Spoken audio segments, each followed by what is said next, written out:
Had another great conversation with my former quarterback, Joe Burrow, this past week. And also I talked to the new passing game coordinator, Joe Brady.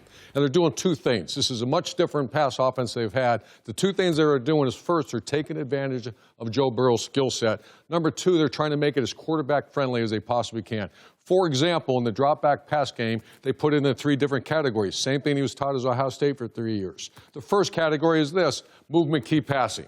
And you can see from the picture here, the quarterback's job is to identify the defense, confirm it right before the snap. This is movement key passing. He's going to simply, in this concept, he's going to see the field safety. That's his movement key. He's going to simply throw away from the movement key. And here you can see the safety drive the number 2 receiver. He's going to throw it over the top of his head, throw the ball away from the movement key, a post for a touchdown. Coach, here's what I love about movement key pass plays, okay? They're best versus zone coverage. Why? Because in zone coverage, all those defenders have their eyes on the quarterback. So in this particular play, Caden Stearns was the movement key. Now, Joe Burrow can either pump him or even move him just with his eyes to take that in route so he can hit the post up over the top for a touchdown. They would say move the movement key. Yeah. Number 2 is progression passing, and this is used more in full field passing, and it's very simply 1, the 2, the 3, and a 4 if necessary. In this particular look, the tight end at the bottom of the screen, number 10, he's the first look in the progression. He can see outside leverage. That's not ideal. He's going to get off of number 1, and he's going to look at number 2, which is the tailback out of the backfield.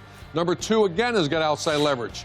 Joe resets his feet. He finds number 3 in the progression and resets his feet. Quick release, tight window, touchdown. Excellent job, progression passing. I love progression passing. 1, 2, 3, 4. All of those reads are eventually going to get into Joe Burrow's line of sight, which I love.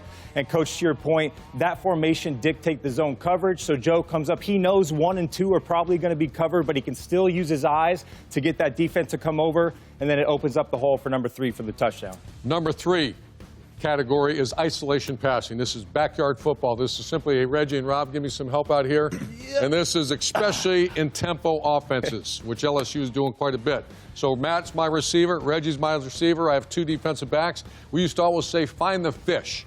And the fish is the matchup nightmare, the worst player on the defense. It's rather obvious who the fish is right here. Why are y'all looking at me? Cool. So I have the matchup here, which is okay. I got a matchup nightmare for the defense here. It's very simple. Backyard football, set, go. I'm going to take the best matchup, which is the athlete against the fish. Touchdown, good guys. Everybody loves a fish fry. Everybody loves a fish fry. I get it. Whose responsibility is it to find the fish? That's all game planning, but at the end of the day, the quarterback knows his matchups. It's his responsibility. Find it, get the ball to the matchup. You got a lot of receivers that come out saying, Coach, I found a fish. Yeah. I found a fish. It's a fight on the sideline. Everybody says they got the fish. Everybody open.